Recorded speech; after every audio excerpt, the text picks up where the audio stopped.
They locked her out after midnight. Nimo Farah stood barefoot on the cold concrete outside her husband's gate, one hand pressed against her pregnant belly, the other gripping a crumpled lottery ticket soaked with rain and blood. Inside the house, laughter spilled through open windows. Music played, plates clinked. No one answered her knocks. Her mother-in-law's voice floated out casually as if discussing the weather. Let her learn her lesson. The wind cut through Nimo's thin dress. Her knees trembled, not from weakness but from the weight of what she carried. Not just a child, not just humiliation, but something that would soon rewrite every name, every power, every lie inside that house. They thought they had locked out a burden. They had no idea they had just locked themselves out of a fortune. Before we continue, where are you watching from right now, and what time is it there? If stories of injustice turning into justice matter to you, make sure you subscribe and stay with us. Nimo Farah had never imagined that marriage could make a woman feel homeless while still alive. She had come into the Farah family quietly, without ceremony beyond what was required, without demands, without the confidence of someone who knew she was protected. Nimo was not raised to take up space. She was raised to endure. In Garissa, where she grew up, survival had always come before pride. Her mother had taught her that love was shown through patience, and patience meant staying even when it hurt. When she married Hassan Farah, she believed patience would be enough. Hassan was not a cruel man. That was what made everything worse. He worked as a mid-level procurement officer for a logistics firm in Nairobi, steady income, respectable title, but not enough to command authority in his own family. He had grown up under the shadow of his mother, Asha Farah, a woman whose voice carried more weight than law in their household. After the death of Hassan's father years earlier, Asha had hardened. Control became her language of safety. Anyone who challenged her decisions became an enemy. Nimo had never challenged her. That did not save her. From the beginning, Asha had made it clear that Nimo was a compromise, not a choice. She was too quiet, too poor, too unknown. She had no powerful relatives, no visible assets, no social leverage. Asha tolerated her presence the way one tolerated dust, unwelcome but unavoidable. Yusuf Farah, Hassan's older brother, took his cues from their mother. He enjoyed reminding Nimo of her position in the family hierarchy. His jokes always landed like insults. His smiles never reached his eyes. Some women marry into families, Yusuf once said during dinner, glancing at Nimo's simple dress. Others marry into houses they don't know how to keep. Asha had laughed. Hassan had said nothing. It was not that Hassan did not love Nimo. He did. In private, his voice softened. He asked about her appetite, her sleep, the baby. He held her hand at night, whispered apologies without naming what he was sorry for. But love without protection is a fragile thing. And Hassan had never learned how to stand between the woman he loved and the family that raised him. When Nimo became pregnant, the atmosphere in the house shifted, but not toward joy. Asha's first reaction was silence, then suspicion. Are we sure? She asked, her eyes sharp. These days women do many things to secure their place. The words had landed like a slap, but Nimo swallowed her response. Hassan had laughed awkwardly, insisting there was no doubt. Asha nodded unconvinced. From that moment, Nimo felt watched. Every appointment, every phone call, every day she felt unwell. Asha questioned her motives. When the doctor recommended that Nimo spend a few weeks with her aunt outside the city for rest, due to early pregnancy complications, Asha had agreed too quickly. "Go," she said. "Take care of yourself. We'll manage here." Nimo did not realize then that distance was a test. Those weeks away were the calmest Nimo had felt since her wedding. Her aunt's home was small but warm. No one questioned her worth. No one counted her steps. When it was time to return to Nairobi, Nimo packed carefully, holding her belly as if to reassure the life inside her that they would be fine. She left early, expecting to arrive before sunset. But Nairobi does not move according to plans. The bus broke down twice. Rain flooded parts of the highway. Traffic swallowed hours. By the time Nemo reached the city, night had already settled in. She stopped at the bus terminal to rest her legs, aching her back stiff with fatigue. That was where she met Mama Rahema. That was where a single small choice would quietly begin to tilt the future. But Nemo did not know that yet. All she knew as she stood outside the Farah family gate later that night was that the house she had called home no longer recognized her. From inside, voices rose and fell in careless rhythm. There were guests, important ones, judging by the laughter and the clink of glasses. Asha had not mentioned visitors. Hassan had not warned her. Her calls went unanswered. When Nemo knocked, the guard looked uncomfortable. He avoided her eyes. "I'm sorry, madam," he said. "I was told not to open," told by who Nemo asked. Though she already knew, the man hesitated. "Madam Asha." Nemo felt something cold slide down her spine. She tried again. She called Hassan's name softly at first, then louder. No response. She did not shout. She did not beg. She stood there, breathing carefully through the growing tightness in her abdomen, telling herself that this was a misunderstanding, that someone would come, that this could not possibly be intentional. Then she heard her mother-in-law's voice, drifting from the veranda, relaxed and unbothered. "Let her stay there," Asha said. "Cold teaches better than words." That was the moment something inside Nemo shifted, not into anger, but into clarity. This was not discipline. This was erasure. Inside the house, Hassan sat rigidly among relatives and guests, his phone face down on his lap. He told himself he would go outside soon. He told himself it was not the right moment. He told himself many things that allowed him to remain seated while his wife stood in the cold. Yusuf noticed his discomfort and leaned in, voice low and amused. "Relax. She'll be fine. Pregnancy doesn't make women fragile. Drama does." Hassan said nothing. Outside, Nemo slowly lowered herself onto the concrete step near the gate. The cold seeped into her bones. She wrapped her arms around herself, one hand instinctively protecting her belly. In her bag was her clinic book. Inside that book, folded carefully, was a lottery ticket she barely remembered buying. It meant nothing to her then. What mattered was the quiet realization settling in her chest. If she survived this night, she would never again measure her worth by whether this family opened a door for her. The Farah house loomed behind the gate, bright, loud, alive. Nemo sat outside it alone, unseen, carrying a future that none of them understood. And somewhere beyond the noise of that night, consequences were already beginning to move. The rain had started as a whisper. By the time Nimo Farah reached the Nairobi bus terminal, it was falling hard enough to blur faces into shadows and turn the ground into a slick mirror of broken lights. The terminal never truly slept, but at night it carried a different kind of exhaustion, one that settled into bones. Vendors packed up early. Engines idled without urgency.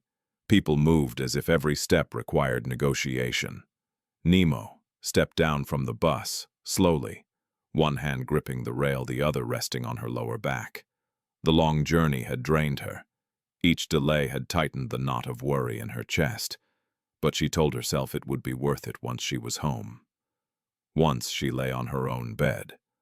Once Hassan saw her and everything returned to something like normal.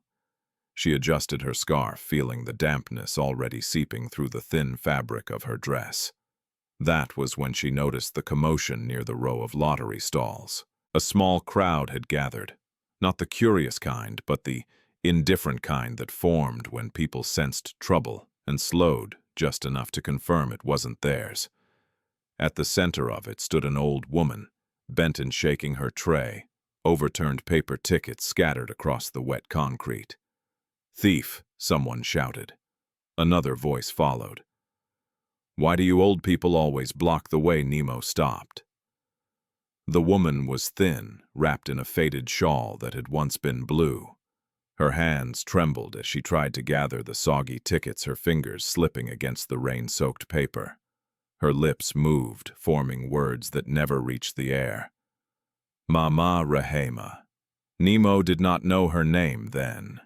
She only saw the fear in the woman's eyes, the kind that came not from loss but from knowing no one would help. A young man stood a few steps away, pretending to check his phone. Nimo watched him slide a small bundle of cash into his pocket, then melt into the crowd. No one stopped him. No one cared enough to make a scene. "Let it go," a passerby muttered to Nimo when he noticed her pause. "These things happen." Nimo hesitated. She had less than enough money to get home. Her feet ached. Her stomach was tight with hunger, and something deeper in unease she could not explain. Everything in her body asked her to keep walking, to conserve energy, to be practical. But her feet did not move. Instead, she crouched slowly, ignoring the sting of cold against her knees, and began picking up the scattered tickets. Mama Rahema looked at her in disbelief. "Daughter," the old woman said hoarsely, "you don't have to." "It's fine," Nimo replied softly. "Let's get them before they're ruined." They worked in silence for a moment, the rain beating down on their heads. When they were done, the tray was lighter than before. Too light. Mama Rahema's shoulders sagged. "He took everything," she whispered. "Today was not a good day to be old." Nimo reached into her bag. Her fingers brushed the edge of her purse. She knew exactly how much was inside. She had counted it twice on the bus. It was meant for food, for transport, for emergencies. This felt like one. She pulled out the notes and pressed them gently into the old woman's hand. "Take this," Nimo said. Mama Rahema's eyes widened. "No, no, you are pregnant. I can see. You need it more than I do." Nimo shook her head. "You need to eat tonight. That matters." The woman's hands closed around the money as if it might disappear if she loosened her grip. Tears welled up, spilling freely now. "Then at least," Mama Rahema said, fumbling with her tray, "take one ticket." "For your kindness," Nimo almost refused. She didn't believe in luck. Life had taught her to trust effort, not chance. But the old woman's face crumpled with something close to shame at the idea of taking without giving. So Nimo nodded. She picked one ticket at random, folded it without looking, and slipped it into her clinic book for safekeeping. Not as an investment, not as hope, as respect. They found a small overhang near the terminal wall, where the rain couldn't reach them as easily. Mama Rahema sat heavily on a crate, her breath uneven. "May God protect you and your child," she said quietly, "and may doors open where people tried to close them." Nimo smiled faintly. "Thank you." When she stood to leave, her legs protested, sending a sharp warning through her abdomen. She paused, breathing slowly until the sensation passed. Mama Rahema watched her with concern, but Nimo waved it off. "I'll be fine," she said. "I'm going home." She didn't know then how untrue that word would become. The taxi ride to the Farah house felt longer than it should have. The city lights streaked past the window, distant and indifferent. Nimo leaned her head against the glass, exhaustion pulling at her eyelids. Her thoughts drifted, not to the lottery ticket, but to Hassan. She imagined his face when he saw her, the way his eyes softened despite everything. She told herself that whatever his mother said, whatever tension waited inside that house, he would not let things go too far. He never had before. The taxi dropped her at the gate, just after midnight. The house was alive with sound. Music floated into the street. Laughter rose and fell in waves. Cars lined the curb, too many for a normal evening. Nimo's heart sank slightly. Guests. Important ones. She adjusted her scarf, paid the driver, and walked toward the gate. The rest of that night would burn itself into her memory in pieces, the guard's refusal. The unanswered calls, the casual cruelty of Asha's voice, the cold concrete biting into her skin. But what Nimo did not know as she sat shivering outside the Farah home hours later was that the small kindness she had shown at the bus terminal had already begun to ripple outward. Not loudly, not dramatically, just enough to change the direction of a life, and perhaps soon to expose the cost of believing that power was permanent and doors could be closed without consequence. Morning came without mercy. The cold that had settled into Nimo Farah's bones during the night did not leave when the sky began to pale. It clung to her as she stirred on the concrete step outside the Farah family gate. Her neck stiff, her lower back aching in dull waves that pulsed with every breath. She had not slept, only drifted in and out of shallow awareness, alert to every sound, every movement from inside the compound that never came. The music had ended sometime before dawn. The laughter, too. What remained was silence, thick, deliberate, and final. When the gate finally opened, it was not Hassan who stepped out. It was Asha Farah. She stood tall in her neatly pressed wrapper headscarf tied with care, eyes sharp and untroubled, as if she had slept well, knowing exactly where her daughter-in-law had spent the night. Behind her, the compound looked orderly and warm. The tiled floor, freshly swept, the evidence of last night's gathering erased as efficiently as Nimo herself. Asha's gaze dropped briefly to Nimo's swollen ankles, her pale lips the way her hand instinctively cradled her belly. No concern crossed her face. "You're still here," Asha said. Not a question. Nimo pushed herself up slowly, her knees protesting as she stood. She kept her voice steady. "I came home." Asha let out a soft, humorless laugh. Home is a word people earn. You don't arrive in the middle of the night and expect doors to open for you like a guest. "I called," Nimo said. "I waited." "And you learned," Asha replied. "That's enough." She gestured toward the gate. "Take your things and go." Nimo's throat tightened. Hassan is busy," Asha cut in, "and he will not be disturbed over matters like this." Matters like this. A pregnant wife left outside overnight, reduced to an inconvenience. Nimo looked past Asha, searching for any sign of her husband. She saw Yusuf crossing the courtyard, already dressed, phone pressed to his ear. He glanced at her, once smirked and turned away. That small dismissal did something to her. It did not break her. It clarified her. "May I at least collect my clothes?" Nimo asked quietly. Asha considered this for a moment, then nodded once. 5 minutes. Take only what belongs to you." The words stung more than they should have. Inside, the house felt unfamiliar. The walls she had once wiped clean, the kitchen where she had cooked meals that went unnoticed, the sofa she had never sat on, without being reminded it was expensive. All of it now felt like a museum of a life she had never truly lived. She moved quickly, her body protesting as she bent to retrieve her things. A small suitcase, a plastic bag with toiletries, her clinic book. She paused when she reached the bedroom.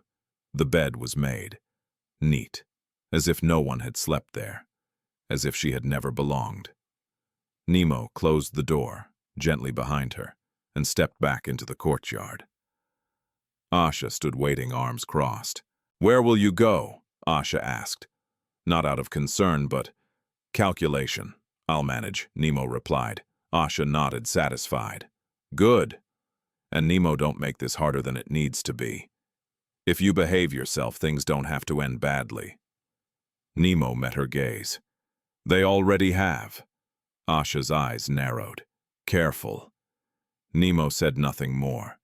She stepped out of the gate on her own, the sound of it closing behind her, echoing down the quiet street. No one followed. No one called her name. Only when she reached the corner did she stop. The adrenaline that had carried her through the morning drained suddenly, leaving behind a hollow ache. She leaned against a wall, breathing through a wave of dizziness. This was it. She was homeless, pregnant, alone, and somehow still standing. She did not call Hassan again. Instead, she dialed the only number she trusted. Miriam Wanjiku, the neighbor who had once slipped her extra food when Asha wasn't looking, who had whispered apologies through the fence when Nimo had been blamed for things she hadn't done. Miriam answered on the second ring. Nimo. Her voice tightened. Are you okay? Nimo closed her eyes. Can I come to you? Just for today, of course, Miriam said without hesitation. Come now. Miriam's place was small, a single room with a narrow bed, a gas stove tucked into one corner, a window that looked out onto a busy alley. But it was warm, and more importantly, it was safe. Miriam wrapped Nimo in a blanket, handed her a cup of hot tea, and sat quietly while Nimo drank. No questions, no advice, just presence. When Nimo finally spoke, her voice was calm. Too calm. They locked me out, she said. All night. Miriam's face hardened. That woman has no heart. Nimo shook her head. She has one. It just doesn't include me. The hours passed slowly. Nimo rested her body, demanding what her pride had denied it. In the afternoon, Miriam left briefly and returned with breadfruit and a small packet of milk. You need strength, she said firmly. By evening, Nimo knew she could not stay. Miriam had children, a routine, a fragile stability she could not disrupt. I'll find a room, Nimo said. Something temporary. Miriam squeezed her hand. If you need anything, you call me. Outside, the city moved on, indifferent to her quiet upheaval. Nimo walked slowly. Her steps measured her thoughts sharper than they had ever been. She did not cry. Crying would come later. That night she found a cheap lodging house near an industrial area. Bare walls, shared bathroom. No questions asked. She paid for 3 nights with what little money she had left. As she lay on the narrow bed, one hand on her belly, Nimo made a decision. She would not return to the Farah house to beg. She would not chase a man who had watched a gate close and stayed silent. She would not explain herself to people who had already decided her value. If survival had taught her anything, it was this: a woman does not need permission to choose herself. The lottery ticket remained tucked inside her clinic book, forgotten for now. It did not glow. It did not promise anything, but the future, quiet, waiting, and heavy with consequence, had already begun to shift. The lodging house had a way of reminding people not to expect comfort. The walls were thin, the mattress uneven, and the night sounds coughs. Arguments, the distant hum of machines from the industrial yard slipped through the cracks without apology. Nimo Farah lay awake, long after the lights went out, staring at the ceiling, counting her breaths, the way the nurse at the clinic had taught her when panic tightened her chest. In, hold, out. Her body was exhausted, but her mind refused rest. Every time she closed her eyes, the image returned: the Farah gate, standing tall and unmoved, her mother-in-law's voice, floating through the night as casually as smoke. Let her learn her lesson. The words replayed themselves with cruel clarity, not loud, not dramatic, just certain. Nimo turned onto her side, cradling her belly.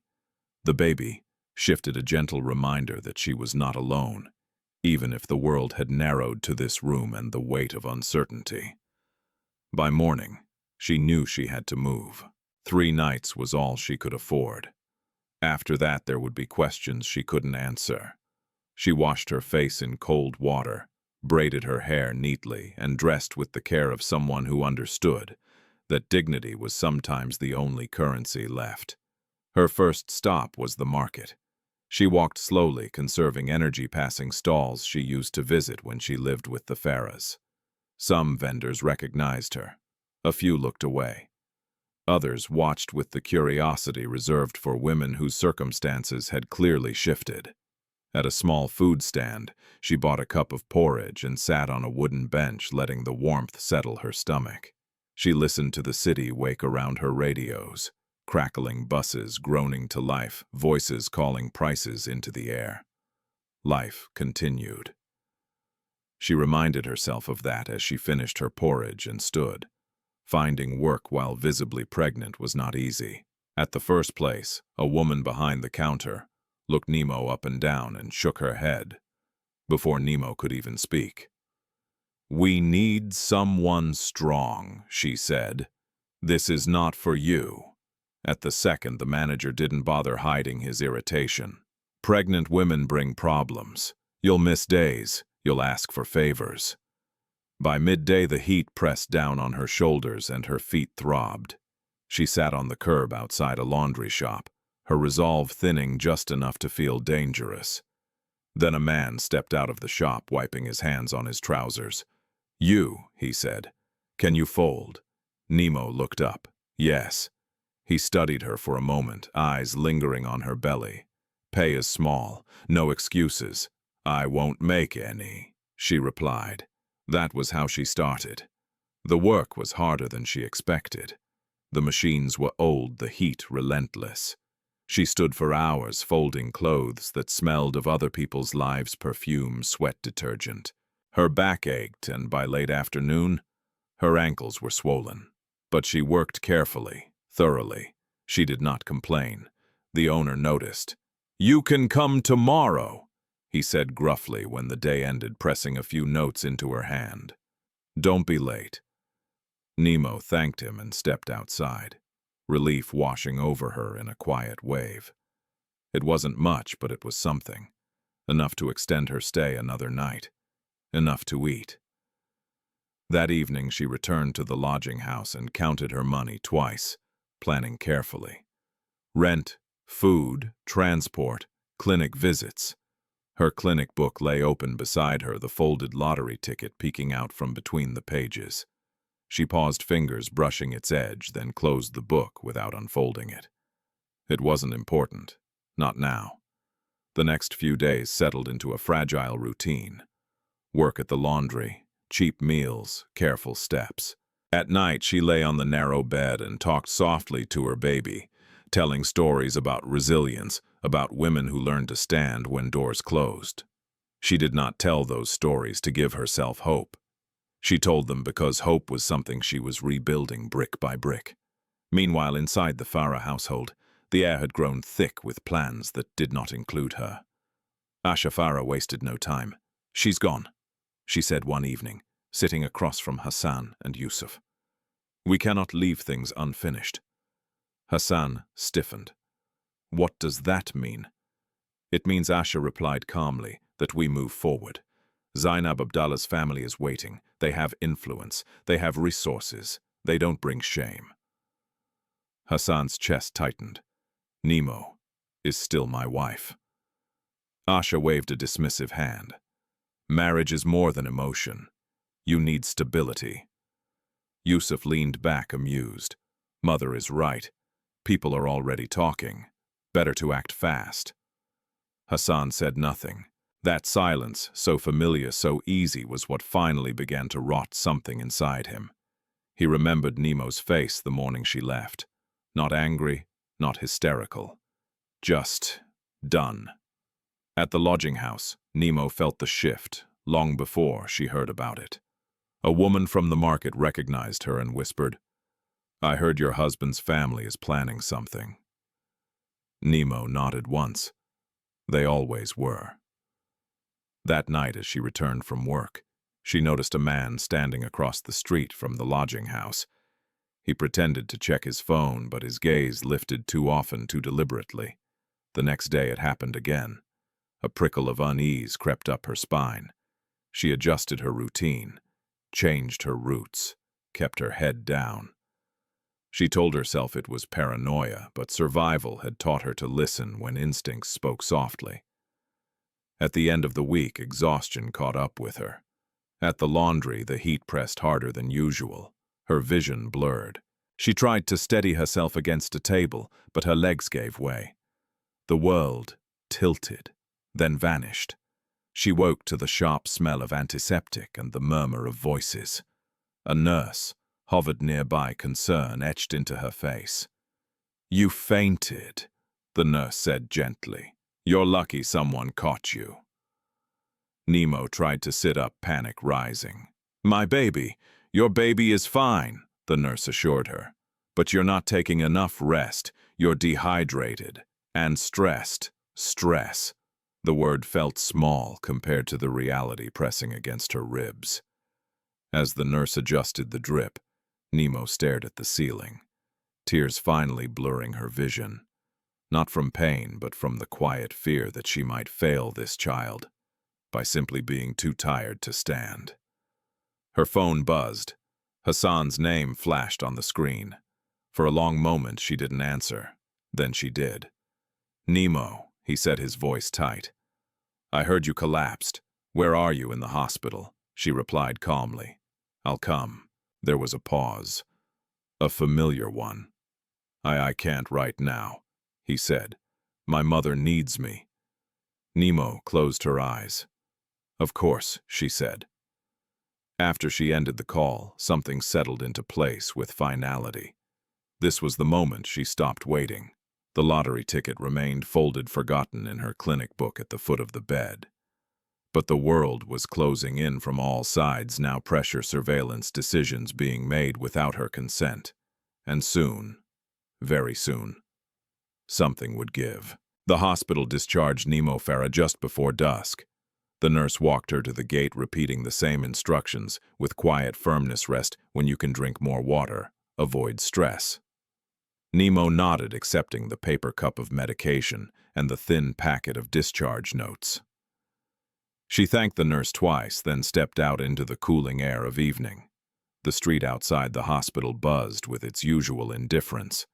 Hawkers shouted. Motorbikes weaved through traffic. Life moved forward without pausing to acknowledge the small private battles being fought inside people's bodies. Nimo stood for a moment, grounding herself. Her legs still felt weak, but the fog in her head had cleared. What remained was something heavier and steadier than fear. Resolve. She did not call Hassan again. Instead, she took a matatu toward the industrial area, holding the rail carefully as the vehicle lurched forward. With every stop, she rehearsed what she would say. If her employer asked questions, she didn't want to answer. With every turn, she reminded herself that independence, however fragile, was safer than hope placed in the wrong hands. When she reached the lodging house, the woman at the desk looked up sharply. "You missed checkout this morning," she said. "I paid for tonight," Nimo replied calmly, producing the receipt.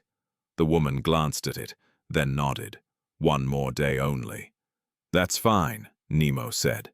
Upstairs, the room felt smaller than before. The walls seemed to lean in, listening. Nimo set her bag down carefully and sat on the bed, letting her weight sink into the mattress. She pressed a hand to her belly and breathed slowly, counting again. In. Hold. Out. That night, sleep came in fragments. She dreamed of gates closing, of voices calling her name without faces attached, of water rising slowly around her ankles, while people watched from dry ground. When morning came, she woke with a dull ache in her back and a decision already made. She could not stay here. She packed her things neatly, leaving nothing behind. At the laundry, the owner frowned when he saw her pale face. "You look weak," he said. "I can't afford problems." "I understand," Nimo replied. "Today will be my last." He hesitated, then shrugged. "Suit yourself." He paid her without comment. Nimo thanked him and stepped back into the street, her earnings folded carefully in her purse. It was not much, but it was enough to move forward. She spent the afternoon walking, not aimlessly but thoughtfully, past notice boards, church gates, community centers. She stopped at a small mosque she had once visited years earlier, and spoke briefly with an elderly woman who listened without interruption. The woman offered her a place to rest for a few hours and a simple meal of rice and lentils. "You are strong," the woman said gently as Nimo stood to leave. "But strength also needs shelter." Those words stayed with her. By evening, Nimo had found a single-room rental behind a tailoring shop, bare with a small window and a shared tap outside. The rent was modest. The landlord asked few questions. She paid for a week. When she closed the door behind her, the room was silent. No laughter through windows, no voices judging her presence. Just space. Nimo sank onto the floor and allowed herself one long, quiet cry. It wasn't loud. It wasn't dramatic. It was the kind of crying that cleans something out from deep inside, leaving behind an ache and a strange sense of relief. When she stood again, her eyes were swollen, but her hands were steady. That night she called Miriam Wanjiku. "I've moved," Nimo said. "I was worried." Miriam replied. "Are you safe?" "Yes." There was a pause, and Hassan Nimo exhaled slowly. He made his choice. Miriam did not argue. "Then so have you." In the days that followed, Nimo rebuilt her routine again. She found temporary work helping a seamstress organize fabrics and run errands. The pay was inconsistent, but the environment was quieter. She learned to sit when her body demanded it. She attended her clinic appointments, faithfully ignoring the occasional curious glance from nurses who asked about her husband and received only brief answers in return. Word began to reach her, carried on the loose threads of community gossip. Hassan's family was making plans. Zainab Abdallah's name surfaced more than once, always paired with phrases like good match and sensible future. Nimo listened without reacting, absorbing the information like weather reports, useful, but not personal. One afternoon, as she left the clinic, she noticed a familiar figure across the street. Nimo Farah. He stood near a parked car, speaking on his phone, his eyes tracking her movements with open calculation. When their gazes met, he smiled thinly and raised his hand in a mock greeting. Nimo's stomach tightened, not with fear but with anger, sharpened by clarity. She did not approach him. She turned and walked away. Her steps measured her posture, calm. She did not give him the satisfaction of reaction. That night she took out her clinic book to review her next appointment. The folded lottery ticket slid halfway out and landed on the floor. Nimo stared at it for a long moment. She picked it up, unfolded it carefully, and finally looked at the numbers. They meant nothing to her. They were just ink on paper. Still, she smoothed the creases and placed the ticket back inside the book, this time at the very front. Not as hope, as possibility. At the Farah house, tension thickened. Asha Farah noticed Hassan's silence, the way he no longer ate with appetite, the way his eyes followed conversations instead of leading them. "You are distracted," she said one evening. "This is not the time for weakness." Hassan finally looked at her. "She fainted," he said, "from exhaustion." Asha's expression did not change. "Many women faint. Life goes on." Yusuf chuckled softly. "Don't tell me you're feeling guilty now." Hassan pushed back his chair. "She is carrying my child." Asha's voice sharpened. "And that is exactly why we must be careful. She could use that child against us." The words landed like stones. Hassan left the room, without responding. His chest tight, his thoughts in chaos. For the first time he allowed himself to imagine Nimo alone in the city, working, walking, sleeping without protection. And for the first time he wondered what kind of man he had been, while gates closed and silence felt easier than resistance. Nimo, meanwhile, felt the pressure closing in. The looks, the timing of Yusuf's appearance, the way questions circled her from different directions. She knew this stage of her life well. It was the stage just before someone tried to take something from her. What they did not know, what no one knew yet, was that Nimo Farah was no longer standing still. She was moving carefully, intentionally, and soon the ground beneath all of them would begin to shift. If there was one thing Nimo Farah had learned since leaving the Farah house, it was how quickly the world shrank when a woman stood alone. Days became measured, not by dates but by needs. Food, rent, water, clinic visits. Everything else, dreams, opinions, even grief, waited at the edges, silent and patient. The room behind the tailoring shop settled into her life. like a temporary skin. In the mornings, sunlight slipped through the small window and painted a narrow stripe across the floor. Nemo used that light to tell time. When it reached the corner near her bag, it was time to leave. She swept the room carefully every day, not because it was dirty, but because order gave her a sense of control. Afterward, she washed at the outdoor tap, ignoring the cold, and dressed neatly. No matter how tired she felt, she refused to look defeated. The seamstress, a middle-aged woman named Salma, watched her closely during the first week. "You sit when you need to," Salma said one afternoon, handing Nemo a bundle of fabric to organize. "I won't have you collapsing in my shop." "Thank you," Nemo replied. "I'll be careful." The work was simple, but constant sorting cloth, running errands, holding measuring tape while customers were fitted. Some days Salma paid her. Other days she apologized and promised to make it up later. Nemo accepted both with the same quiet nod. At night she counted her money and adjusted her plans. The clinic visits worried her the most. Each one chipped away at her savings, but skipping them was not an option. The baby's health was the one thing she would not gamble with. On the morning of her next appointment, she rose early and walked slowly, avoiding crowded matatus to save a few coins. The clinic waiting room was full of women, some accompanied by partners, others alone like her. Nemo sat near the wall, her clinic book resting on her lap, her fingers absent-mindedly smoothing the cover. The lottery ticket remained tucked inside, unseen. She had not thought about it since the day she finally unfolded it. Not because she was afraid of what it might mean, but because hope in her experience was something to approach carefully. Too much of it too soon had a way of turning against you. When her name was called, she stood and followed the nurse into the examination room. The nurse frowned slightly at her chart. "You've lost weight," she said. Nemo nodded. "I'm managing." The nurse looked up sharply. "Managing is not the same as thriving." Nemo offered a small smile. "I'll do better." The nurse sighed, softening. "You're strong, but strength has limits. Make sure you have support." Support.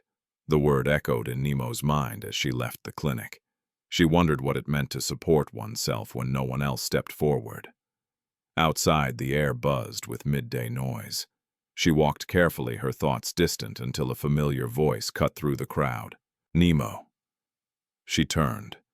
Yusuf Farah stood a few steps away, leaning casually against a parked car, his hands in his pockets.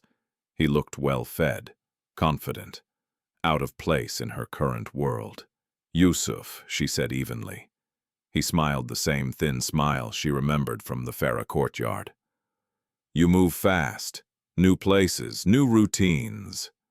Nemo's spine straightened. "What do you want to talk?" he replied. "We're family." She almost laughed. "We stopped being family the night you watched me sit outside your gate," she said. Yusuf's smile didn't fade. "Don't be dramatic. Mother was teaching discipline." Nemo took a step back, creating distance. "Say what you came to say." Yusuf's eyes flicked briefly to her belly, then back to her face. "Hassan is under pressure. Mother, too. People are asking questions. It would be simpler if you cooperated." "Cooperated? With what? With moving on quietly," Yusuf said. "No scenes, no claims. Zainab's family is important." Nemo felt a familiar tightening in her chest. Not fear, but something sharper. "And my child?" she asked. Yusuf shrugged. "Children adapt." The words landed with chilling ease. "I won't disappear," Nemo said calmly. "And I won't bargain over my existence." Yusuf studied her for a long moment, then chuckled. "You always did think too much of yourself." He stepped aside, gesturing down the street. "Think about it." Nemo walked past him without another word, her heart pounding not from his threat but from the confirmation it provided. They were watching her. That evening, she returned to her room and locked the door carefully. She sat on the floor and breathed until the shaking in her hands subsided. Then she opened her clinic book, not to check dates, but to make sure the ticket was still there. It was, folded, ordinary, silent. She closed the book and placed it under her pillow, not for protection but as a reminder that her life was larger than what the Farah family saw. Over the next few days, the pressure intensified. Questions followed her. Familiar faces appeared where she did not expect them. Once, she was certain someone had gone through her things while she was out, though nothing was missing. The message was clear enough. She was not invisible anymore. At the Farah house, tension finally spilled over. Hassan stood in his mother's sitting room, his hands clenched at his sides. Yusuf went to see her, he said. Asha Farah did not look up from her tea. Good. You sent him, Hassan pressed. I did, Asha replied coolly. This has gone on long enough. Hassan's voice rose. She fainted from exhaustion. She's alone, and you're treating her like an enemy. Asha finally looked at him.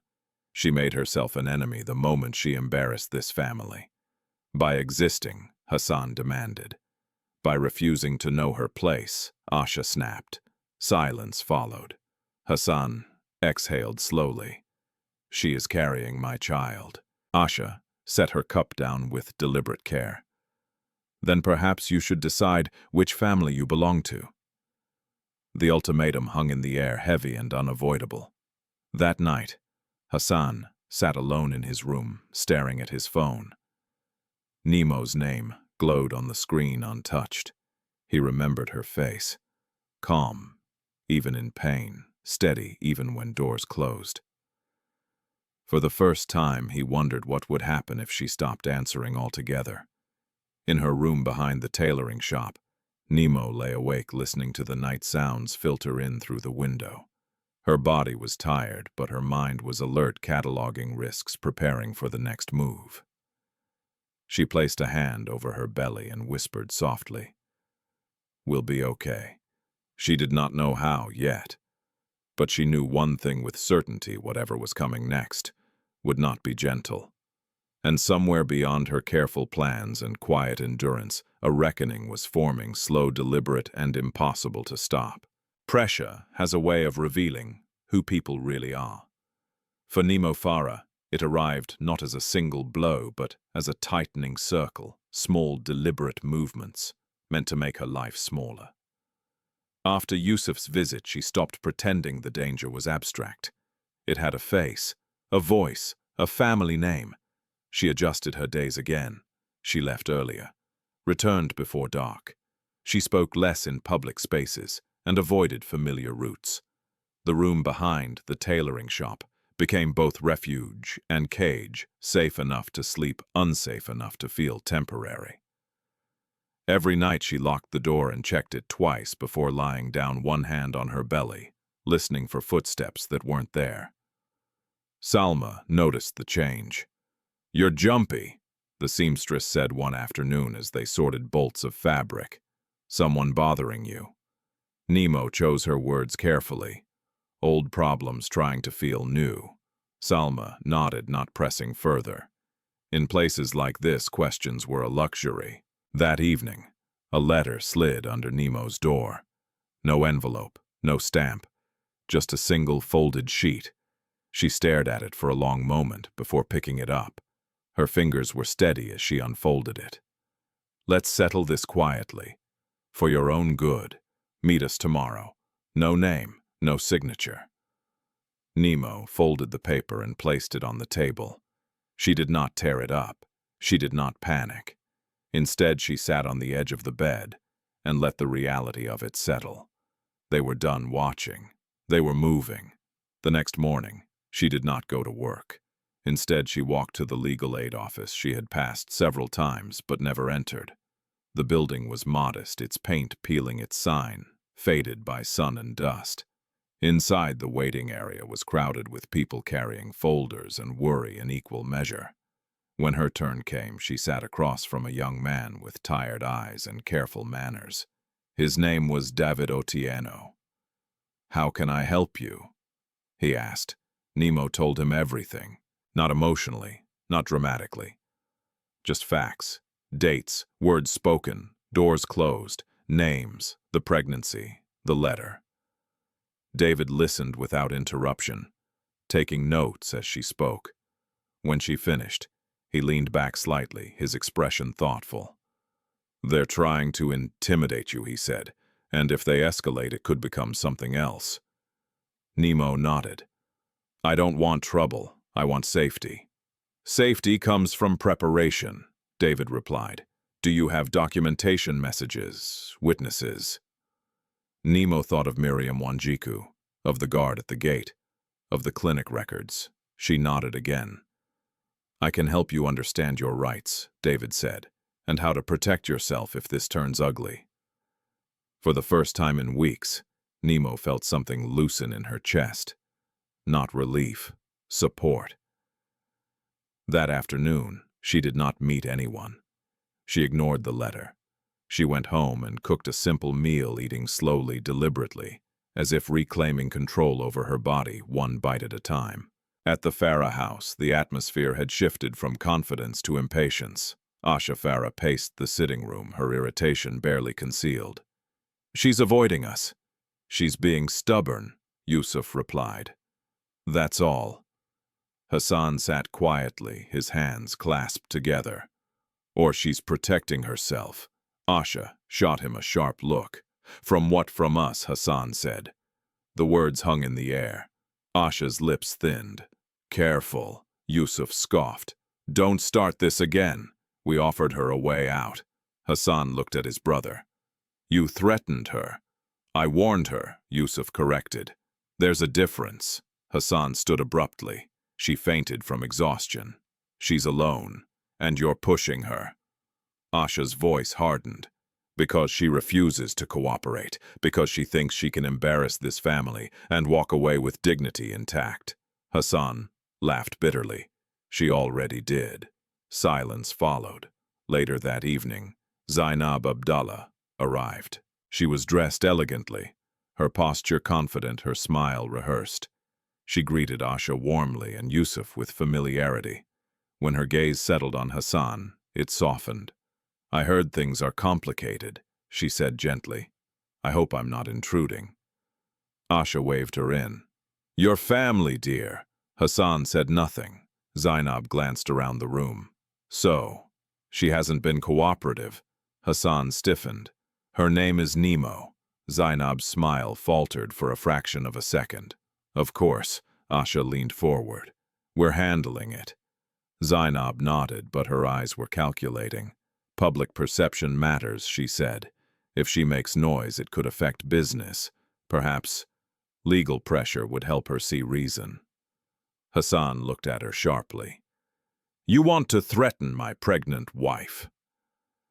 Zainab met his gaze. "I want stability." That night, Hassan left the house without explanation. He drove aimlessly for an hour before pulling over his chest tight with something he had avoided naming.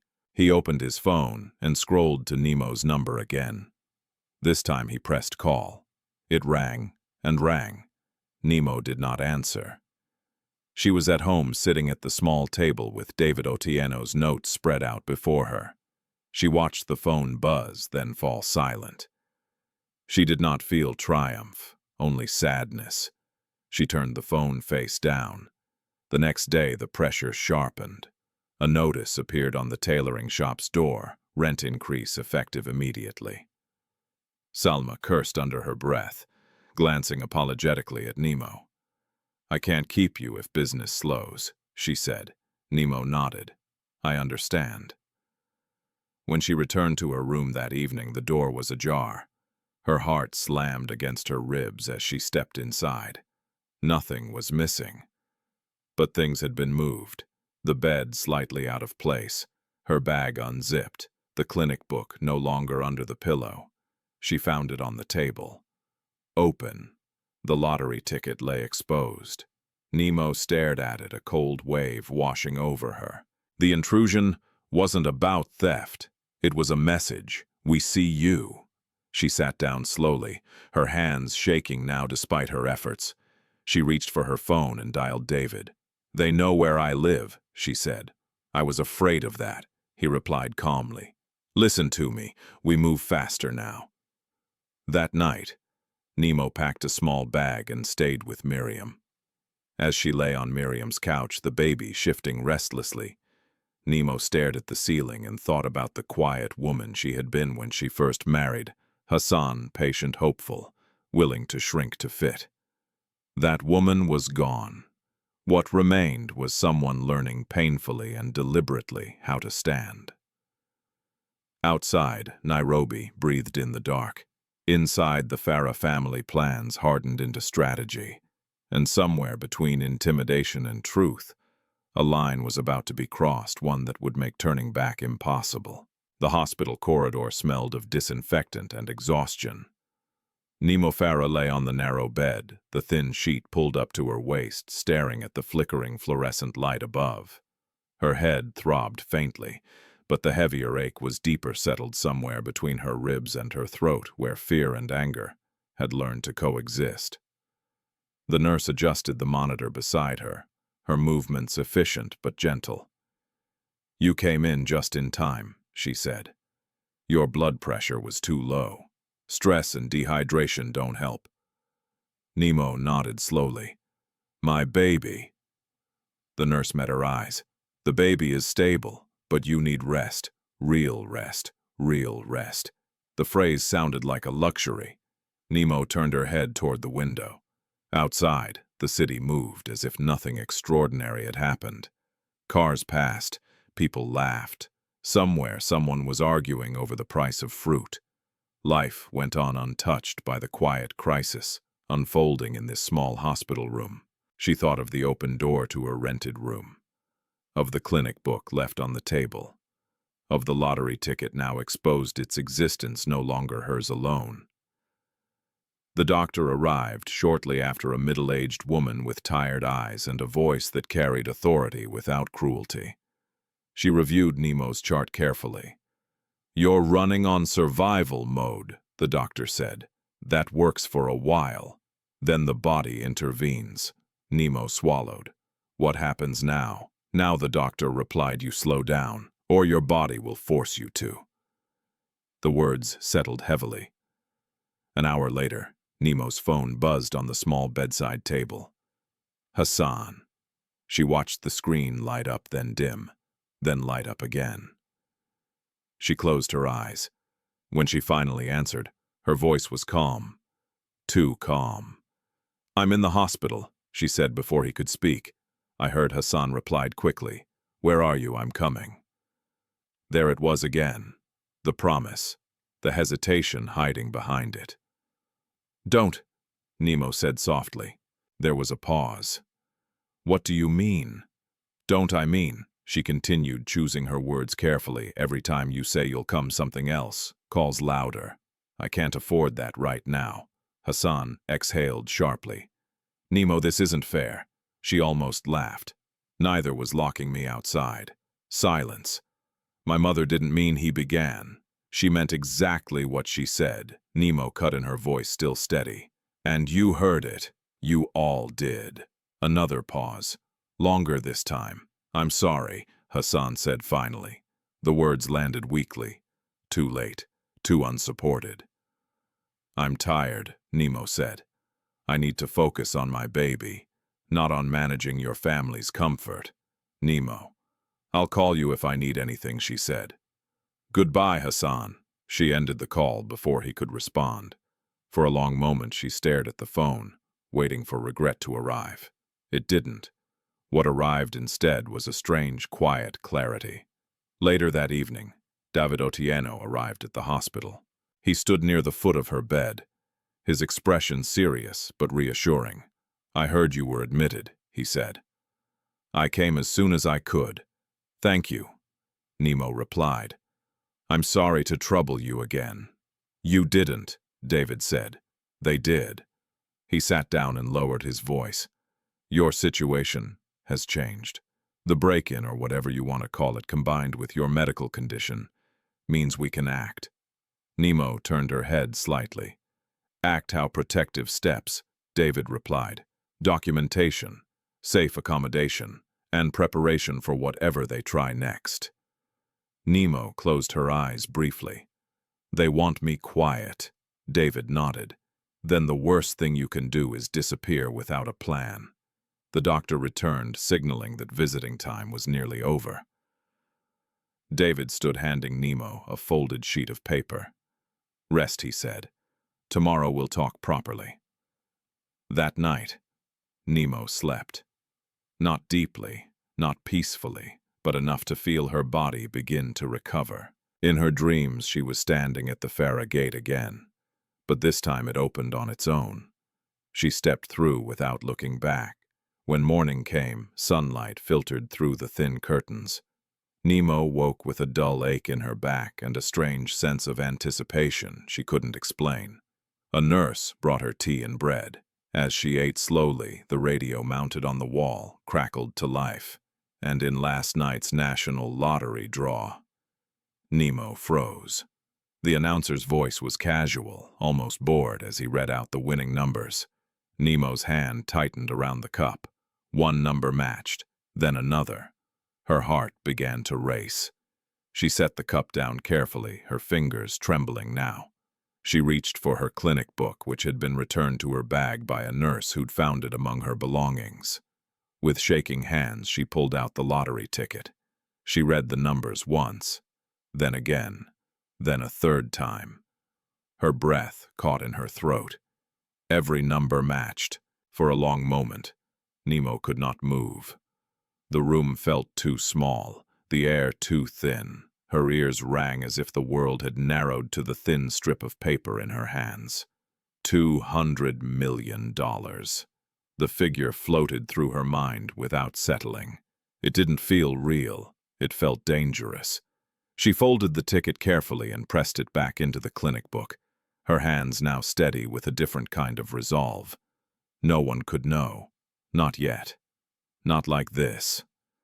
The nurse returned, chatting casually. Nimo smiled and nodded her face, giving nothing away. Inside her thoughts raced not with celebration but with calculation. Money did not erase danger. It magnified it. By afternoon, David returned. Nimo waited until the nurse left before speaking. "I won the lottery," she said quietly. David blinked once, then again. "Are you sure she handed him the ticket?" He studied it carefully, his expression changing from disbelief to understanding. "This changes everything," he said. "Yes," Nimo replied. "And nothing." David nodded slowly. "Then we do this properly, quietly, legally, and safely." Outside the hospital, life continued its careless rhythm. Inside the Farah house, news was beginning to circulate. A radio announcement, a whispered rumor, a passing comment about a massive win linked to the bus terminal. Yusuf heard it first. He frowned, replaying the detail in his mind. The terminal, the timing. Something clicked. At the hospital, Nimo lay back against the pillow, one hand resting protectively over her belly, the other over the clinic book. For the first time since the gate closed behind her, the future felt heavy with possibility. Not joy. Power. And power she knew now had to be handled with care, because the people who once locked her out were already moving closer, unaware that the ground beneath them had just begun to shift. The first thing Nimo Farah learned after the shock settled was how dangerous a secret could become if handled carelessly. She did not celebrate. She did not cry. She did not call anyone she loved. Instead, she lay still on the hospital bed, listening to the steady beep of the monitor and the muted sounds of footsteps in the corridor, and allowed her breathing to slow. Panic would only invite mistakes, and mistakes she understood now could cost more than money. David Otieno returned the following morning with a folder tucked under his arm and a seriousness that mirrored her own. "We assume nothing," he said, lowering his voice as he sat beside her bed. "We verify, we document, we move in steps." Nimo nodded. "I want confirmation that doesn't expose me." "You'll get it," David replied. But you must not act alone." They spoke in short sentences, practical and precise. He explained the verification process, how the numbers would be checked independently, how identity could be shielded until protections were in place, how timing mattered. Nimo listened, absorbing each detail as if memorizing a map through unfamiliar territory. "When do they announce publicly?" she asked. "Soon," David said. "But the window between announcement and claim is where people get hurt if they rush." Nimo closed her eyes briefly. "Then we don't rush." By afternoon, she was discharged with strict instructions to rest.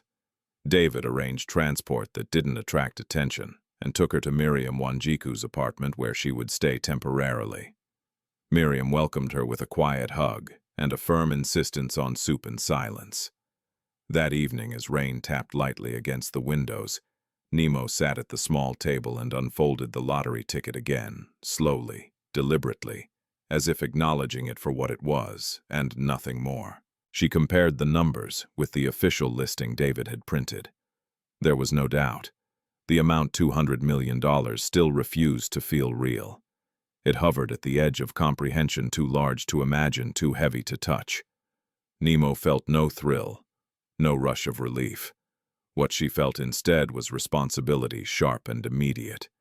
"This doesn't fix everything," she said quietly. David nodded. "But it gives you leverage, and leverage when used wisely can change outcomes." That night after Miriam fell asleep, Nimo lay awake staring at the ceiling. Her baby shifted gently as if reminding her that every decision now carried another life with it. She pressed a hand to her belly and whispered reassurance she needed, as much as the child did. In the morning, David returned with a plan. "We confirm officially," he said. "But we keep your name protected, for now. No public movement, no new patterns. And there's something else we should do." Nimo looked up. "What, find the woman who sold you the ticket? Mama Rehema." The name settled into the room like a prayer. Nimo's chest tightened. "I tried. She wasn't at the terminal." "Then we keep looking," David said. "Because if anyone deserves to be safe in this story, it's her." They went together that afternoon, choosing a time when the terminal was busiest visibility as a kind of shield. The stalls were crowded, voices overlapping, engines rumbling. Nimo moved slowly, scanning faces, her eyes catching on every shawl, every hunched figure. Mama Rehema's stall was empty. The neighboring vendors shook their heads when asked. "She hasn't been around," one said. "Not since that night." "Did something happen?" Nimo asked. The woman shrugged. "Things happen to people like her." The words struck harder than any accusation. They checked again the next day, and the day after. Nothing. Nimo felt a familiar ache, one she recognized from years of watching kindness disappear without explanation. She worried, not only for Mama Rehema's safety, but for the meaning of it all. The ticket had been given freely, without calculation. If something had happened to the woman because of it, David noticed the strain on Nimo's face. "We'll keep trying," he said gently. "But don't carry guilt that isn't yours." Back at Miriam's, Nimo found messages on her phone she hadn't seen before. Missed calls from unknown numbers, a text that read simply, "We know." She deleted them without replying. At the Farah house, the rumors were sharpening. Yusuf replayed the radio announcement in his mind, the mention of the bus terminal, repeating like a drumbeat. He paced the sitting room phone, pressed to his ear, speaking in low tones to someone on the other end. "It's too much to be coincidence," he said. "She was there. I saw her." Asha listened from her chair, her expression calculating. "Speculation isn't proof." "Then let's find proof," Yusuf replied. "If she has something, it belongs with us." Hassan, standing near the doorway, felt a cold weight settle in his stomach. "You're talking about her like she's an enemy," he said. Asha glanced at him. "I'm talking about protecting this family. By crushing mine, Hassan asked quietly. Asha's eyes hardened. If you cannot separate emotion from survival, step aside. That night, Hassan drove to Miriam's building and sat in his car across the street, watching the lights. He did not get out. He did not call. He stayed long enough to confirm what he feared most, that Nimo had learned how to live without him. He drove away feeling smaller than he had in years. For Nimo, the days that followed were a careful dance. She rested. She ate properly. She followed David's instructions to the letter. The verification process moved forward, quietly, shielded by paperwork and patience. When the confirmation finally came, it arrived without ceremony. A sealed envelope, a stamped document, a signature that made the win undeniable. Nimo held the paper for a long time. "This doesn't change who I am," she said. David smiled faintly. "It changes who listens." They discussed next steps: how to claim safely, how to structure accounts, how to avoid the sudden exposure that ruined lives. Nimo insisted on one condition. "I don't want this to become revenge," she said. "I want justice, and I want healing." David nodded. "Then we'll make choices that reflect that." That evening, Nimo sat alone and wrote a list. Not of purchases or dreams, but of priorities. Safety, health, independence, truth. She added one more name at the bottom. Mama Rahema. Somewhere in the city, doors were opening and closing, plans forming and dissolving. The Farah family felt the ground shift beneath them, but mistook it for rumor. Nimo folded the verified documents carefully and placed them back into the folder. She rested her hand over her belly and closed her eyes, letting the quiet settle. The fortune was real now. So were the consequences. And as the city breathed around her, unaware of the reckoning approaching, Nimo Farah prepared herself not to strike, but to stand. Power did not announce itself when it arrived. It waited. For Nimo Farah, the days after verification felt strangely quiet, too quiet. The kind of silence that came not from peace but from tension, stretched thin. She stayed mostly indoors at Miriam Wanjiku's apartment, following David Otieno's instructions with disciplined patience. No unnecessary calls, no familiar routes, no visible changes. From the outside, her life looked the same. Inside, everything had shifted. David visited every other day, bringing updates in measured tones. Accounts were being structured. Legal protections prepared, timelines mapped with care. The claim would be made, but not yet, not until every safeguard was in place. "You don't win this by rushing," David reminded her. "You win by outlasting them." Nimo nodded. She had spent her life doing exactly that. One afternoon, David arrived with news that made her sit straighter. "Your name is starting to circulate," he said. "Not publicly.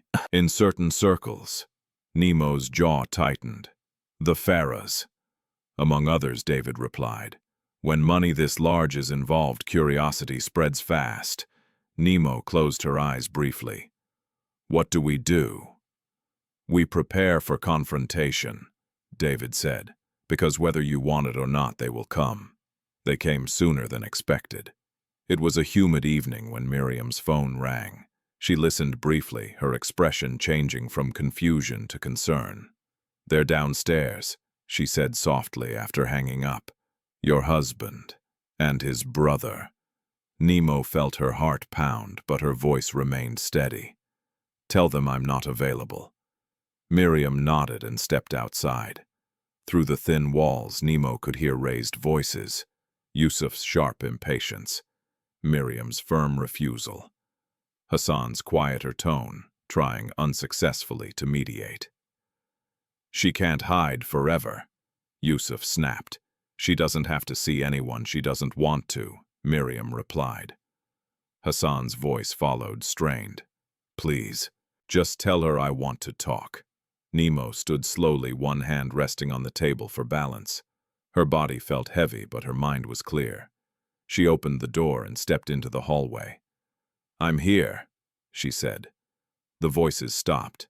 Hassan turned first. His face looked thinner, drawn with something that might have been regret. Yusuf stood beside him, arms crossed, eyes sharp and unrepentant.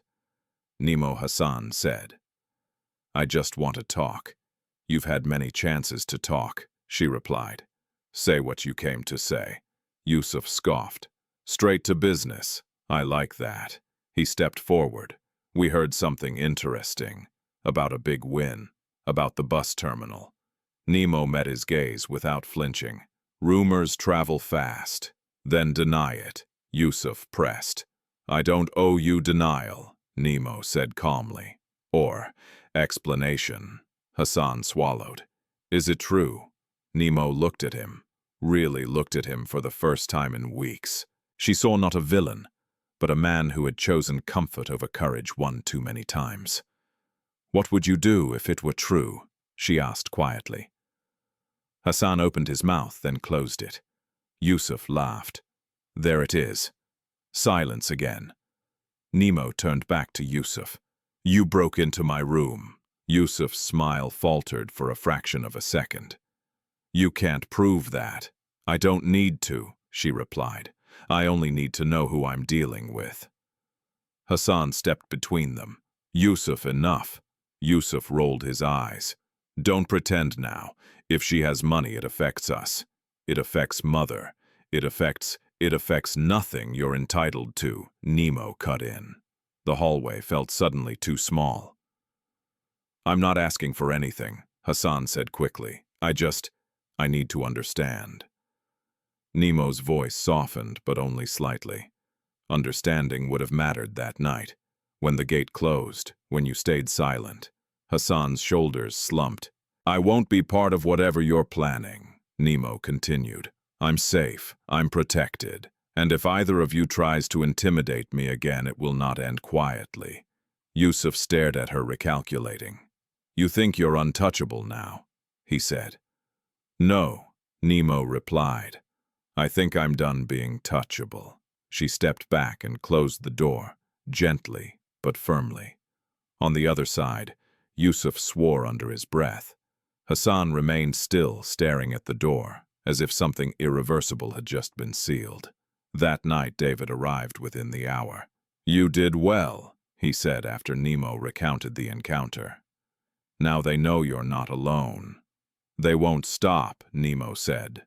"No," David agreed, "but they'll make mistakes." The next morning, Nimo received a call from an unknown number. She answered without hesitation. "This is Zainab Abdallah," the voice said smoothly. "I believe we should talk." Nimo closed her eyes briefly. "I don't." "I think you do," Zainab replied, woman to woman. Nemo's lips curved into a faint, humorless smile. "Then say what you need to say." Zainab paused. "There's no need for hostility. We can resolve this in a way that benefits everyone." "Everyone?" Nimo asked. "Yes. Discretion has value." "So does truth," Nimo replied. Zainab's tone cooled. "You're pregnant, alone, vulnerable. This isn't the time to make enemies." Nemo's voice hardened. "I didn't choose this fight. You brought it to my door. Think carefully," Zainab said. "Power doesn't like to be challenged." Nimo ended the call. Her hands were steady. Later that day, David brought troubling news. "They're preparing a narrative," he said, "questioning your mental stability, suggesting manipulation. It's subtle for now." Nimo exhaled slowly.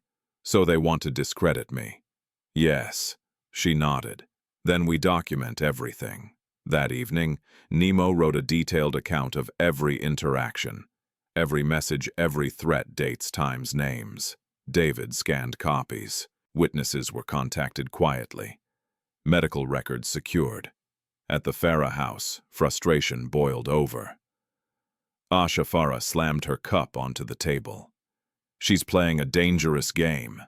Yusuf paced. "We need leverage." Hassan stood near the window, his reflection staring back at him. "We already lost it." Asha turned sharply. "You're weak." Hassan turned to face her. "No, I was." The room fell silent. Outside, the city moved on, unaware of the quiet war unfolding in apartments and corridors. Nimo sat by the window at Miriam's, watching the sky darken, her hand resting on her belly. She was no longer running. She was waiting. And when the moment came when the truth finally demanded daylight, she would be ready. Waiting is its own kind of endurance. For Nimo Farah, the days after the confrontation stretched long and thin, filled with careful stillness. She did not leave Miriam Wanjiku's apartment unless necessary. When she did, it was brief clinic visits, quiet walks at dawn when the streets were forgiving. Each step was deliberate, measured against the weight she carried and the eyes she knew were searching. David Otieno's calls came daily now. "They're testing boundaries," he said one morning. "Small moves, probing." Nimo closed her eyes, listening. Let them. That afternoon, the first move came. A social worker appeared at Miriam's door with a clipboard and a polite smile that didn't reach her eyes. She explained there had been a report concern for the welfare of an expectant mother living in unstable conditions. Nimo listened calmly. "Who filed the report?" she asked. The woman hesitated. "It's confidential." David, who had arrived minutes earlier, stepped forward. "Then so is our response. Any further communication goes through me." The social worker nodded stiffly and left. "That was Zainab," David said once the door closed. "Or someone acting for her."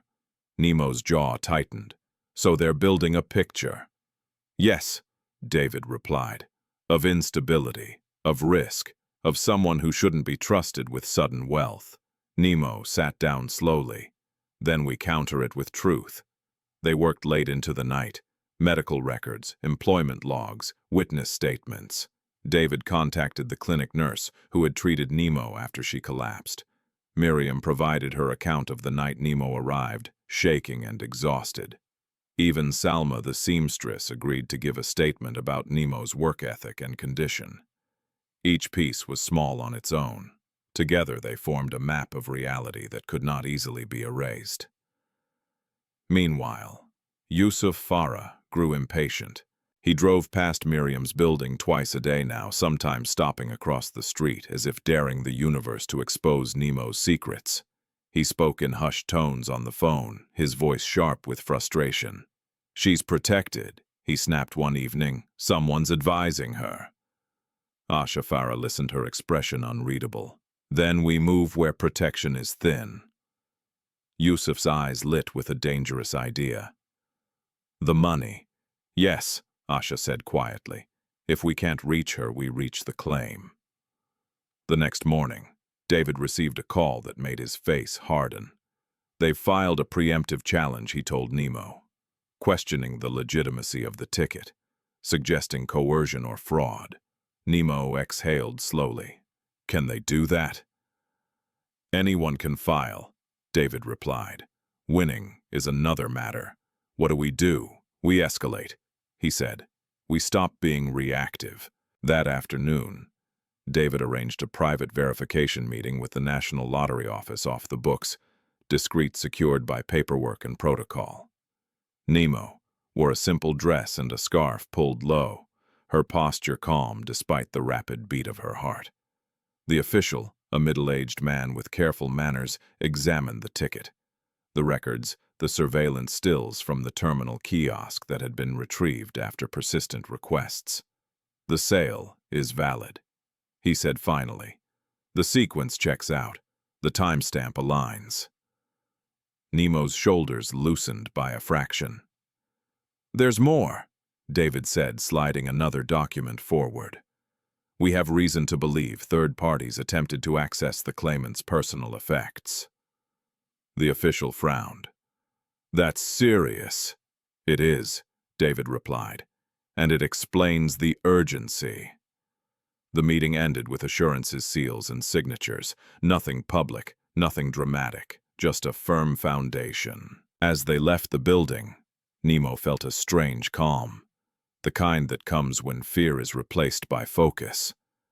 But the Farah family was not finished. That evening, Hassan arrived alone at Miriam's door. Miriam hesitated, then looked to Nimo. Nimo nodded once. Hassan stood awkwardly in the living room. His hands clasped, his eyes tired. "I told them to stop," he said without preamble. "They won't listen." Nimo studied him. "And you," he swallowed. "I'm trying," she nodded. Trying would have mattered before. "I know," he said quietly. "I failed you." The words hung between them. "They're saying things," Hassan continued. "About your mental state, about the baby." Nemo's gaze sharpened. "And you believe them?" "No," he said quickly. "But they're determined." "So am I," Nimo replied. Hassan took a step closer. "What do you want from me?" She considered the question carefully. "The truth, when it's time." He nodded slowly. "I'll be there." She did not thank him. The next day, the missing piece appeared. David called just after noon, his voice tight with urgency. "We found Mama Rahema." Nemo's heart jumped. "Where?" "At a clinic on the outskirts," David said. "She was admitted after an assault. Minor injuries, but shaken." Nimo felt tears sting her eyes. "Is she safe?" "Yes," David replied. "And she remembers you." They went immediately. Mama Rahema lay propped against pillows, her shawl folded neatly at her side. When she saw Nimo, her face broke into a fragile smile. "My daughter," she whispered. "I knew you would come." Nimo knelt beside the bed, taking the old woman's hand gently. "I'm sorry," she said. "I looked for you." Mama Rahema squeezed her fingers. "I was afraid. Men came asking questions. I ran. But kindness has a way of finding its way back." David spoke quietly, with the nurse arranging protection and documentation. Mama Rahema agreed to give a statement about the ticket, the theft, and the pressure she'd felt afterward. "This matters," David told Nimo outside the room. "This changes the narrative." That night, Nimo sat with Miriam, the city lights blinking through the window like distant signals. "They tried to erase me," Nimo said softly. "They thought fear would make me small." Miriam shook her head. "They misjudged you." At the Farah house, tension finally cracked. Asha confronted Hassan in the sitting room, her voice sharp. "You went to her." "Yes," Hassan said. "You're undermining us," Asha snapped. "No," he replied. "I'm choosing to stop lying to myself." Yusuf scoffed. "Don't be a fool." Hassan met his brother's gaze. "I already was." The days that followed moved quickly. Statements were filed, safeguards activated, dates set quietly on calendars. Nimo felt the weight of the coming storm, but she no longer feared it. The truth had roots now deep and spreading. She rested her hand on her belly and breathed, feeling the baby move with steady reassurance. Soon, the story would no longer belong to whispers and threats. Soon it would be told in the open. And when it was, everyone who had mistaken her silence for weakness would learn the cost of underestimating a woman who had learned to stand. The attack did not come with raised voices or broken doors. It came dressed as procedure. 2 days after Mama Rahema's statement was filed, Nimo Farah received a formal notice requesting her presence at a mediation session connected to the lottery claim. The language was polite, neutral, almost reassuring. It spoke of clarification, cooperation, and public interest. David Otieno read it twice, then set it down carefully. "This isn't mediation," he said. "It's theater." Nimo nodded. "They want to put me in a room where they control the story." "Yes," David replied. "And where emotions can be provoked, twisted, recorded." She exhaled slowly. "Then we don't walk in unprepared." Preparation became their refuge. They rehearsed facts, not feelings, dates, times, documents, statements. David warned her repeatedly not to explain herself beyond what was necessary. "Truth doesn't need decoration," he said. "Just consistency." On the morning of the session, Nimo dressed simply. A modest navy dress, flat shoes, a light scarf. She looked like what she was, an expectant mother who had learned the cost of underestimating appearances. The building was modern and glass-fronted, its lobby filled with quiet urgency.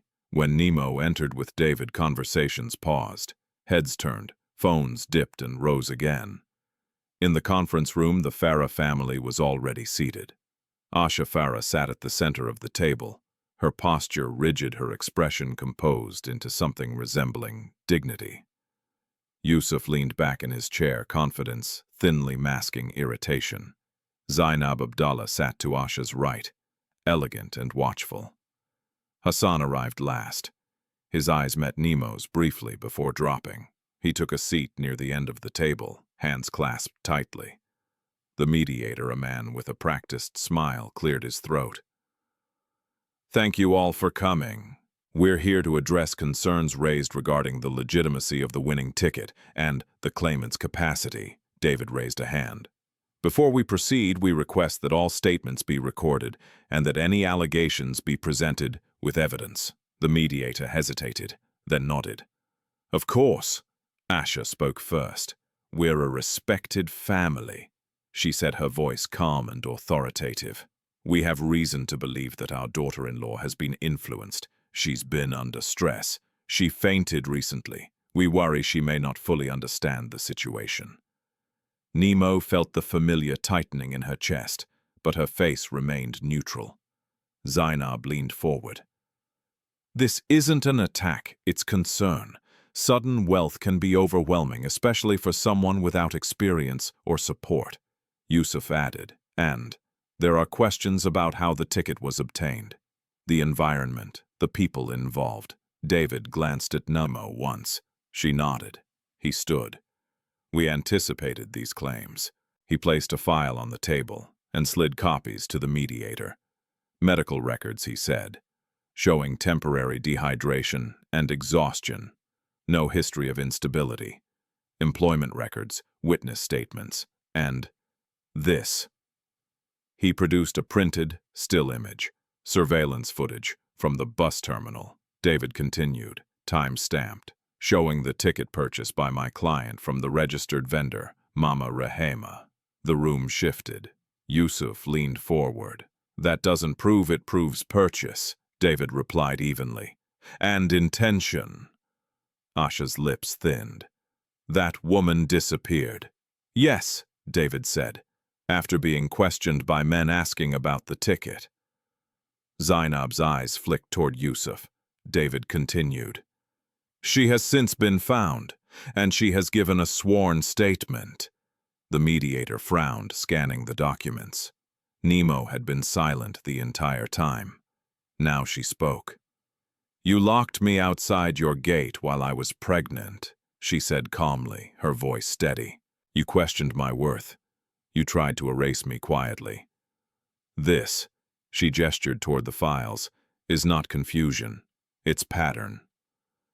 Asha's composure cracked. "You're being emotional." Nimo shook her head. "I'm being precise." She turned to the mediator. "They didn't worry about my health when I was left in the cold. They worried when they thought I might have something they wanted." Silence settled over the room. Hassan finally spoke. His voice was low-strained. "She's telling the truth." Asha turned sharply. "Hassan." "She is," he repeated louder now. "All of it." Yusuf stared at him. "You're choosing her now." Hassan met his gaze. "I should have chosen her then." The mediator cleared his throat again. "Given the evidence presented, there appears to be no basis for questioning the legitimacy of the ticket or the claimant's capacity." Zainab's smile vanished. "This isn't over." David looked at her. "It is for this room." As they stood to leave, Yusuf muttered under his breath, "You think this makes you untouchable?" Nimo paused and looked at him. "No," she said quietly. "I think it makes the truth louder than you." Outside, the air felt different, lighter though the sky was overcast. Nimo took a deep breath, feeling the baby move gently beneath her hand. David smiled faintly. That was the hardest part. "No," Nimo replied. The hardest part was surviving long enough to get here. The news spread quickly, as truth often does when it can no longer be contained. By evening, whispers had turned into headlines carefully worded, factual, unavoidable. The Farah name appeared beside words like challenge dismissed and claimant protected. At the Farah house, the fallout was immediate. Asha sat in stunned silence as messages poured in, business partners requesting explanations, friends withdrawing invitations. Yusuf paced furiously, slamming his phone onto the table. Zainab stood near the door, her face pale. "My family won't like this," she said coldly. "You told me you had control." Asha looked up slowly. "We did." Zainab shook her head. "No. You had arrogance." She turned and left without another word. Hassan remained seated, his shoulders sagging as if a weight had finally been lifted, too late to undo the damage, but enough to breathe again. That night, Nimo returned to Miriam's apartment, exhaustion settling into her bones. Miriam embraced her tightly. "You stood," Miriam said simply. Nimo nodded. "I had help." She lay down later, staring at the ceiling, her mind replaying the day, not with fear but with quiet astonishment at herself. She had not raised her voice. She had not begged. She had not broken. She had told the truth and let it do the work. Outside the city, hummed, unaware that a reckoning had just passed through its corridors. And ahead, closer now than ever, waited the moment when justice would no longer be procedural or private. It would be undeniable. The morning of the confirmation arrived without spectacle. No crowds, no banners, no announcement that matched the magnitude of what was about to happen. Just a quiet summons to a private hall inside the National Lottery headquarters, secured by protocol and guarded by men who did not ask unnecessary questions. Nimo Farah arrived early. She wore a soft gray dress that fell loosely over her pregnancy flat shoes and a simple scarf wrapped low around her hair. There was nothing about her appearance that suggested wealth, power, or victory, and that was exactly how she wanted it. David Otieno walked beside her, calm and focused. In his hand was a slim folder containing everything they had fought to assemble: documents, affidavits, surveillance stills, medical records, and sworn statements. The weight of it was not physical. It was moral. Inside the hall, a long table stretched beneath muted lights. At one end sat representatives from the Lottery Authority and a senior officer from a partner bank. At the other end, seats remained conspicuously empty, until they weren't. Asha Farah entered first, her posture, rigid, her face set in a mask of composure that barely concealed the strain beneath.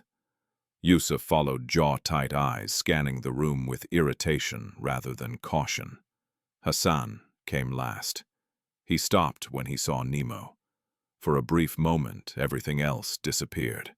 The officials, the papers, the future balanced on the edge of a pen.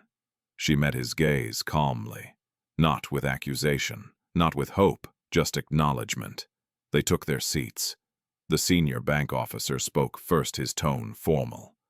"This session is to finalize the confirmation and transfer process for the winning ticket from the national draw. All claims and challenges have been reviewed." He paused, glancing briefly at the Farah side of the table. "They have been dismissed."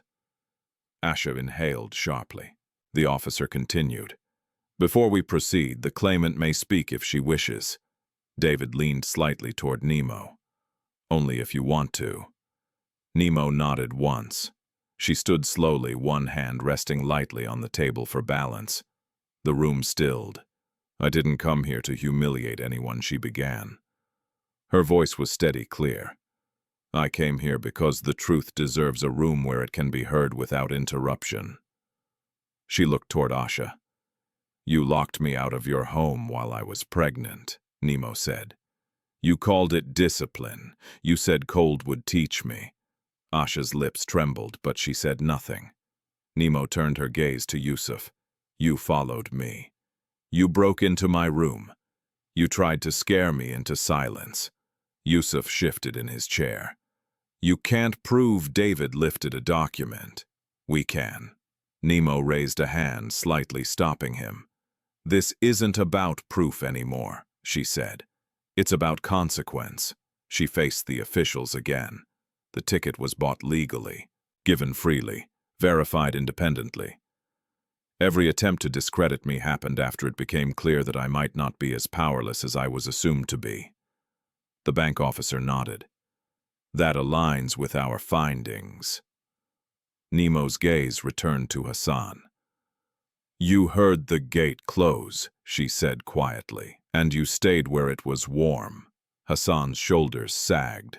I don't say this to punish you, Nimo continued. I say it because this moment belongs to the truth, not to anger. Silence filled the hall, heavy, unavoidable. Then Hassan stood. His hands shook, but his voice did not. She's right, he said. All of it. Asha turned sharply. Hassan, no! He said louder now. Enough, he faced the officials. My family treated my wife as disposable. I allowed it. I didn't protect her when it mattered. He turned to Nimo, his eyes wet. I'm sorry. The apology landed differently this time. Not as a request, as a confession. The senior officer cleared his throat. Thank you. With that, we proceed. Papers were signed. Seals were pressed. Numbers were confirmed and reconfirmed. $200 million. The amount appeared on the screen behind the official's cold, impersonal, exact. It did not change Nimo's expression. When the final signature was placed, the officer stood. The funds will be transferred as outlined. The claimant's privacy will be protected. This session is concluded. Asha rose abruptly, her chair scraping loudly against the floor. Her composure finally fractured. You think this ends well? She snapped, her voice breaking. You think money will save you? Nimo looked at her gently. No, she said. Money didn't save me. I did, Yusuf laughed bitterly. Enjoy it while it lasts. David stepped forward. Any further contact will be considered harassment. Yusuf fell silent. Outside, cameras waited, but not for Nimo. The officials had arranged a discreet exit. She walked out into the sunlight, the air cool against her face. For the first time in months, she exhaled fully.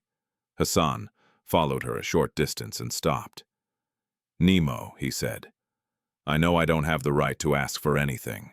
She turned. What do you want? She asked calmly. To be honest, he said.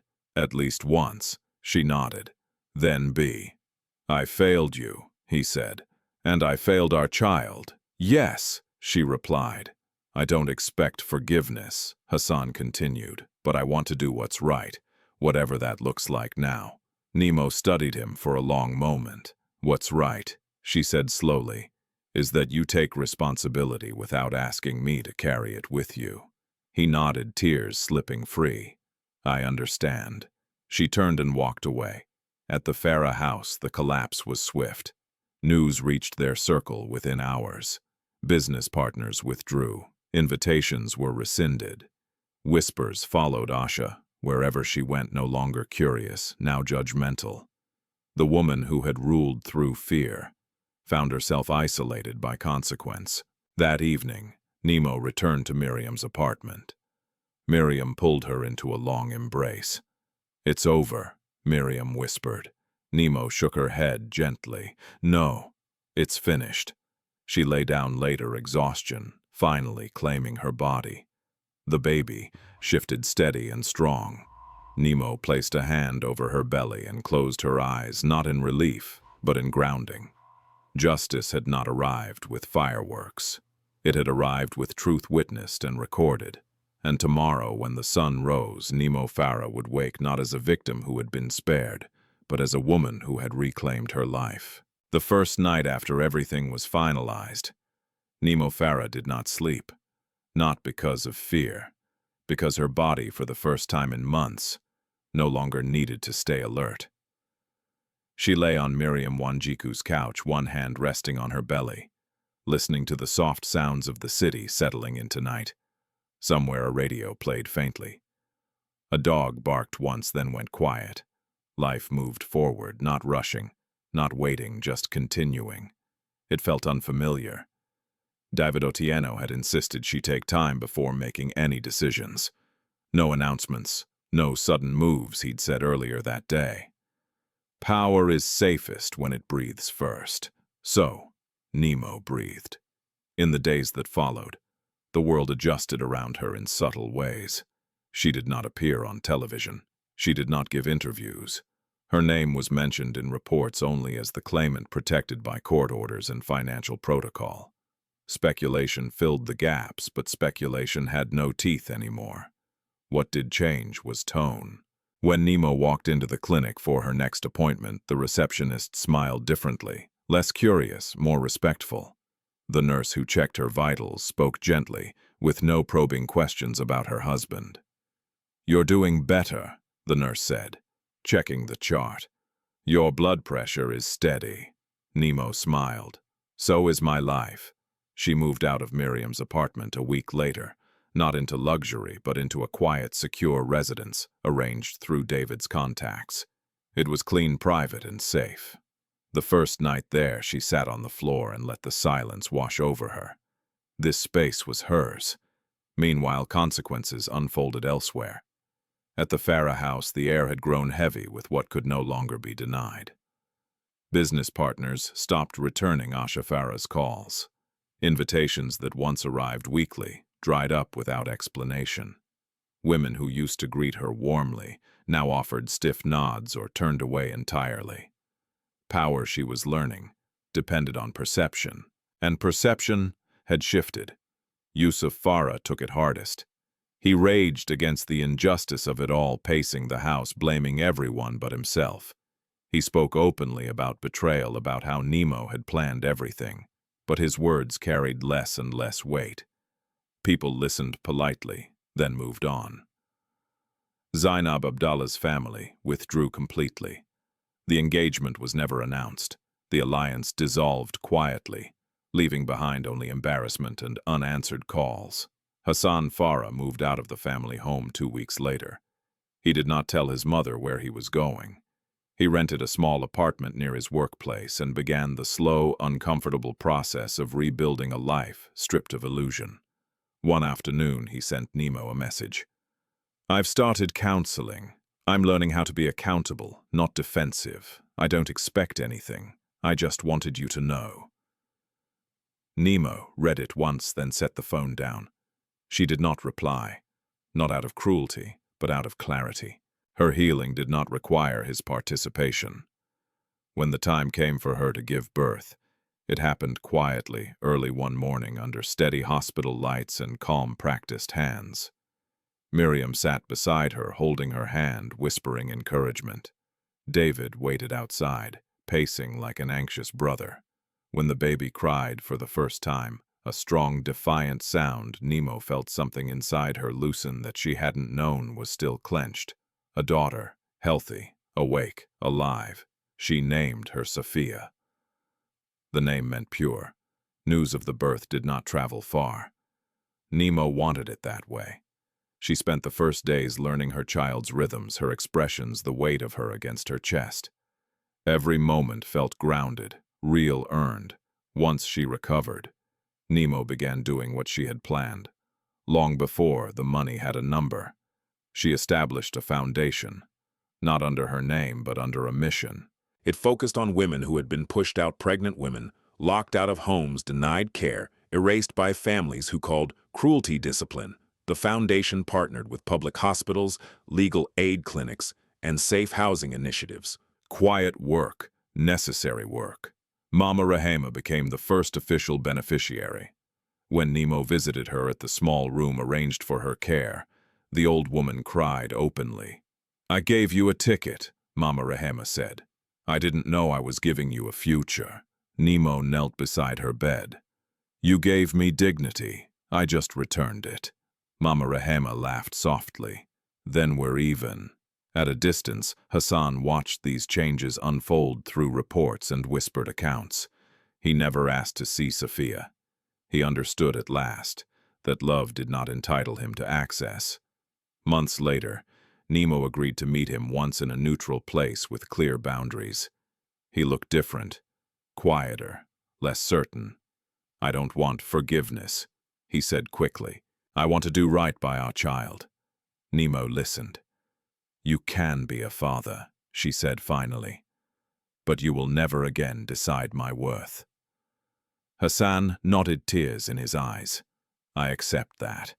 That was the last conversation they had that mattered. One evening, as the sun dipped low and painted the city in gold, Nimo sat on her balcony, Safia sleeping against her chest. She thought of the night she had been locked outside a gate, cold, humiliated, unseen. She thought of how small the world had felt then. Now it felt wide, not because she was rich, because she was free. Nimo Farah had not been saved by a lottery ticket.